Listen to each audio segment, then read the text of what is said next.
Hello everyone, সকলকে জানাই happy Holi. তোমরা তোমাদের আজকের দিনটা ভীষণ ভীষণ মজা করে আনন্দের সাথে কাটিও।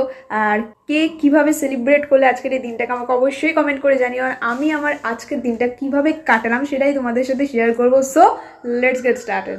বলো হ্যাপি হোলি। হ্যাপি হোলি ছোনটা বাবা, হ্যাপি হোলি। প্রথমেই সকালবেলা ঘুম থেকে উঠে রান্নাঘরে গিয়ে দেখলাম লুচি আর ডালপুরি বানানোর পর্ব শুরু হয়ে গিয়েছে সকালবেলার ব্রেকফাস্ট হিসেবে। আর আমাদের বাড়িতে এই হোলির দিনটা এত সুন্দর করে আমরা সেলিব্রেট করি যে বলে বোঝাতে পারবো না। আমরা ভীষণ ভীষণ মজা করে কাটাই হোলির দিনটা। তো দেখো কি সুন্দর গরম গরম ডালপুরি আর লুচি বানানো কমপ্লিট। তো সকালবেলার ব্রেকফাস্টটা লুচি ডালপুরি দিয়েই করলাম। এই বছর আর রং খেলা হয়নি সেরকমভাবে।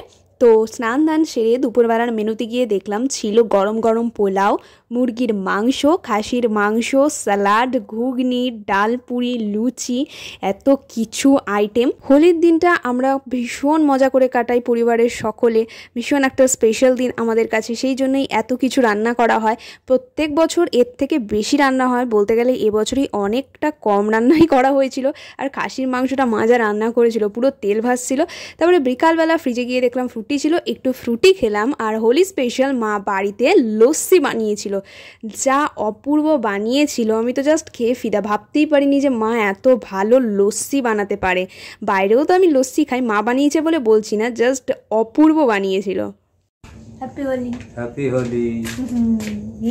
বাবার সাথে একটু নকশা করছিলাম আর তখনই দেখলাম মা ঘুগনি বানানোর প্রিপারেশন নিচ্ছে বিকালবেলার টিফিন হিসেবে। পুরো পেঁয়াজ টিয়াজ কেটে যা দুর্দান্ত বানিয়েছিল ঘুগনিটা, জাস্ট চুমু হয়েছিল। তারপরে দেখলাম মাকে মালপোয়া ভাজতে। প্রত্যেক বছরই মা হোলির দিনটাতে মালপোয়া ভাজবেই, এটা কোনো বছরই মা বাদ দেয় না, তাই এবছরও বাদ যায়নি। দারুণ মা মালপোয়া বানায়, মার হাতের যে কোনো রান্নাই জাস্ট দারুণ, মানে অপূর্ব। যে একবার খাবে সে জাস্ট ফিদা হয়ে যাবে। মালপোয়াটাও মা জাস্ট দারুণ বানিয়েছিল, বাড়ির সবাই খেয়ে তো পুরো ফিদা হয়ে গেছে। পাগলা কারোর থেকে ছুটে আসা পাবলিক লাগে, মানে কি বলবো। দাদাকে বললাম আয় আজকে একটা হোলির দিন তোর সাথে দুটো ছবি তুলি, ভিডিও করি। ওকে যখনই আমি বলি না কেন আয় একটু ভিডিও করবো, এরকম পাগলের মতনই ও রিয়াকশান দেয়। আর আমারও এরকম পাগলের মতো কথা বলা ছাড়া কোনো উপায় থাকে না। তারপরে বিকালবেলা আমরা পরিবারের সবাই মিলে একটু আবির খেললাম। আমার পুচকিটাকেও একটু আবিরের টিপ পরিয়েছিলাম। তো আজকের দিনটা আমরা সবাই খুব আনন্দ করে মজা করে কাটিয়েছি।